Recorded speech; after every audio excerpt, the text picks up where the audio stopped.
In the heart of Paris stands a building of eye-watering beauty that almost never was. A temple to art that survived war, revolution, and the very earth trying to swallow it whole. Thus, if you walk through its golden doors today, you'll enter a monument that emerged from the mud of Paris, quite literally, like a defiant dream, its foundations literally floating on an underground lake that threatened to destroy it before it could even begin. Stand on the grand staircase where counts and courtesans once paraded, and you're treading above an engineering miracle, a massive concrete tank that transformed potential catastrophe into architectural legend. In today's episode of Old Money Mansions, we share not just another tale of gilded ceilings and marble halls. We tell the story of how human ingenuity and artistic vision created something nearly impossible, an opera house that survived the fall of an empire, as we describe, how France almost lost the world's most beautiful opera house. The mid-19th century saw Paris in the midst of its greatest transformation since the medieval era. Under Napoleon III's ambitious vision, the cramped medieval streets of old Paris were giving way to Baron Haussmann's grand boulevards and monumental architecture. The city was being reborn as a modern metropolis, with new sewers, gas lighting, and parks transforming daily life for its residents. At the heart of this transformation was a cultural renaissance. The Second Empire style, combining elements of neo-Baroque grandeur with Renaissance sophistication, became the architectural language of the new Paris. Public buildings were designed not just for function, but as statements of France's artistic supremacy, with opera houses holding particular significance as symbols of cultural achievement. The existing Paris Opera, housed in a temporary structure on the Rue Le Pelletier since 1821, was deemed insufficient for a city of Paris's growing status. The cramped venue, with its limited stage facilities and outdated amenities, could no longer meet the demands of modern productions or satisfy the social rituals of Paris's expanding upper class.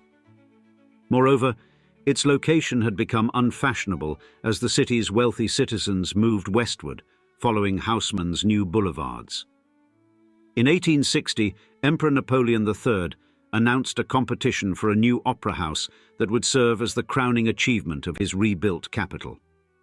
The chosen site lay in the heart of the new Paris, at the intersection of several of Haussmann's newly created boulevards.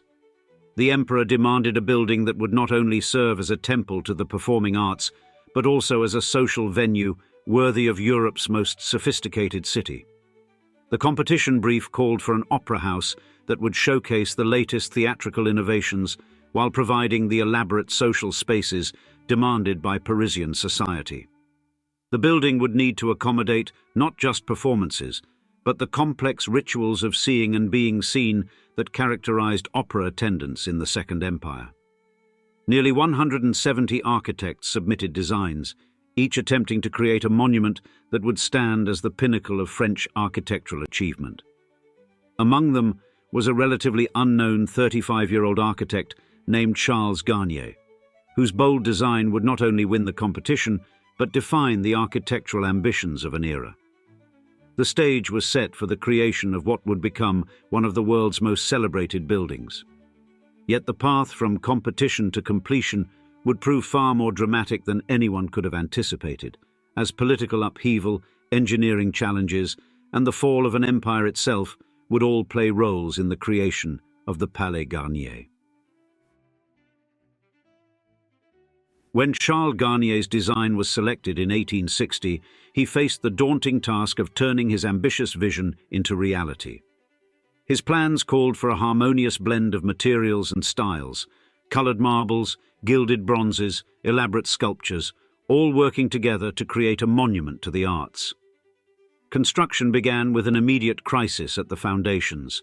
Workers discovered a high water table that threatened to undermine the entire project.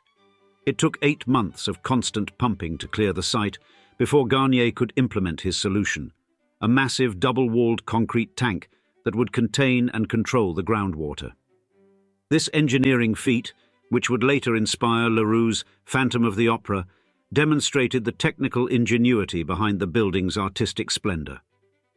The facade gradually took shape as a masterwork of Second Empire and Neo-Baroque styles. By 1867, the exterior was unveiled, revealing Apollo rising above the entrance, flanked by allegorical figures of poetry and music. Bronze busts of great composers adorned the exterior, while polychrome marble columns and elaborate sculptural groups created a rich visual symphony that spoke to the building's artistic purpose. Inside, Garnier's attention to detail was even more apparent. The grand staircase, conceived as a theatrical space in itself, rose through a dazzling interior of multicolored marble. The grand foyer rivaled Versailles in its opulence, with Paul Baudry's magnificent ceiling paintings illuminated by crystal chandeliers. The auditorium featured Jules Eugène Leneveu's ceiling painting depicting scenes from the history of music, which would later be replaced by Marc Chagall's work in 1964. Political upheaval halted the project in 1870 when the Franco-Prussian War erupted. During the Paris Commune of 1871, all construction ceased as the unfinished building served various military functions, as a warehouse, observation post, communications center, and powder store. Each interruption threatened to derail the project entirely, but work eventually resumed with craftsmen maintaining their commitment to Garnier's exacting standards. The dedication to quality remained steadfast between these disruptions. Each architectural element was carefully executed, from the elaborate stonework of the facade to the intricate decorative details of the interior. Marbles were sourced from quarries across Europe, while artisans worked to create the gilt bronze fittings, ornate balustrades, and decorative elements that would make the building a comprehensive work of art. Finally, on the 5th of January, 1875, after 15 years of construction, the Palais Garnier opened its doors. The inaugural performance brought together all of Parisian high society, eager to experience the building that had captured the city's imagination throughout its lengthy creation. The completed opera house stood as both an architectural triumph and a testament to perseverance, having survived political turmoil and technical challenges to emerge as one of the world's most magnificent theatres. As the 19th century drew to a close, the Palais Garnier had established itself as one of Paris's most recognizable monuments. The Grand Opera House, designed as a centerpiece of Second Empire Paris, stood as an icon of French architectural and artistic achievement. In 1881, just 6 years after its opening, the Opera House embraced the future by installing electric lighting, demonstrating an early willingness to incorporate modern technology while preserving its historic character. However, the changing landscape of French society and culture would bring new challenges to this magnificent structure. The 1889 World's Fair marked a significant moment in Parisian architecture with the construction of the Eiffel Tower. This new icon of modernity provided a striking contrast to the ornate Second Empire style of the Palais Garnier.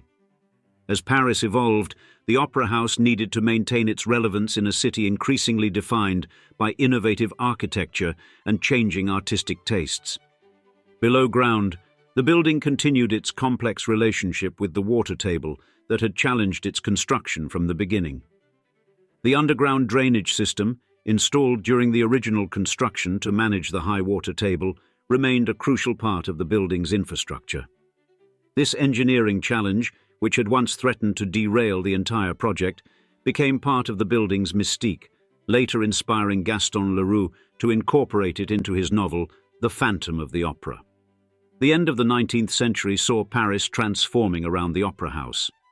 New developments in the surrounding neighborhood changed the character of the area, while advances in transportation and urban planning altered how people accessed and experienced the building. The Palais Garnier, originally conceived as the crowning achievement of Haussmann's renewed Paris, now needed to adapt to a modern metropolis. As the 20th century approached, the Opera House faced the challenge of maintaining its grandeur while meeting the demands of a new era. The building that had represented the height of Second Empire luxury and technological achievement would need to evolve without losing the essential character that made it one of Paris's most celebrated monuments. The necessity of preserving this architectural masterpiece while adapting to changing times would become increasingly apparent in the decades ahead. the Palais Garnier would soon face challenges that its original architects could never have anticipated, as the 20th century brought new threats to its survival. The Palais Garnier's journey through the 20th century was marked by significant adaptations to changing times, and the building's status as a cultural monument was officially recognized in 1923 when it was designated a historical monument by the French government. This recognition brought both prestige and responsibility, establishing formal guidelines for maintaining the building's architectural integrity while allowing it to function as a working theatre. Gaston Leroux's 1910 novel, The Phantom of the Opera, brought unexpected attention to one of the building's most unique features, the cistern beneath its foundations. This artificial reservoir, created as a solution to the high water table discovered during construction, captured the public imagination through Leroux's dramatic interpretation. What had been a clever engineering solution became the foundation for enduring cultural mythology. A significant artistic change came in the late 1960s when a new ceiling painting by Marc Chagall was installed in the auditorium. This controversial addition covered, but importantly did not destroy, the original work by Jules Eugène Lenepveu. The new ceiling, depicting scenes from famous operas, represented a bold marriage of contemporary art with the building's 19th century architecture. The Opera House underwent another major renovation in 1937, preparing it for the upcoming World's Fair. These improvements helped ensure that the historic building could continue to serve its artistic purpose while meeting modern standards. Throughout these changes, the building maintained its essential character as one of Paris's most significant monuments. The 1989 inauguration of the Opera Bastille marked a new chapter in the Palais Garnier's history. While the new venue provided additional space for opera performances, the Palais Garnier continued its cultural mission, hosting both ballet and opera productions. Rather than diminishing its importance, this evolution allowed the historic building to remain a vital part of Paris's performing arts landscape. Today, the Palais Garnier stands as a monument, the architectural ambitions of the past, while serving modern artistic needs. The building, combining neo-Baroque and Second Empire Beaux-Arts styles, continues to captivate visitors with its extraordinary blend of architectural elements and artistic detail. Its grand public spaces, including the famous staircase and foyers, remain open to visitors through guided tours, allowing people to experience one of Paris's most remarkable interiors. Since 1989, the Palais Garnier has found a new role in Paris's cultural landscape. While the aforementioned Opera Bastille took over as the city's main opera venue, the historic building has become primarily dedicated to ballet performances. This specialization has allowed the historic theatre to maintain its artistic relevance while adapting to changing times. The building's unique features continue to intrigue visitors and historians alike. The underground water tank, originally built to relieve water pressure on the foundation walls, now serves a practical modern purpose as a training facility for firefighters. This adaptation of historical infrastructure for contemporary needs exemplifies how the building has evolved over time. The Palais Garnier serves multiple roles in modern Paris. Beyond its function as a performing arts venue, it houses the Bibliothèque Musée de l'Opéra de Paris, preserving important documents and artifacts from French operatic history. This dual role as both active theatre and museum helps maintain its position as a crucial institution in France's cultural heritage. Protected by its 1923 designation as a historical monument, the Palais Garnier faces the ongoing challenge of balancing preservation with practical use. Maintaining such a complex historic structure requires constant attention and significant resources. Yet these challenges are met with determination, ensuring that this architectural masterpiece remains both functional and preserved for future generations. The building that Charles Garnier designed continues to fulfill its essential purpose, celebrating the performing arts in an extraordinary setting. While its role may have evolved from its original conception, the Palais Garnier remains a vibrant part of Paris's cultural life, bridging the gap between architectural heritage and contemporary artistic expression. And now, we'd love to see you in the comments. Have you been to Paris and visited the Palais Garnier, or would you like to? We always enjoy hearing your personal stories, so don't be shy and leave your thoughts below. With that all said, thanks for joining us for another episode of Old Money Mansions, and cheers, until next time.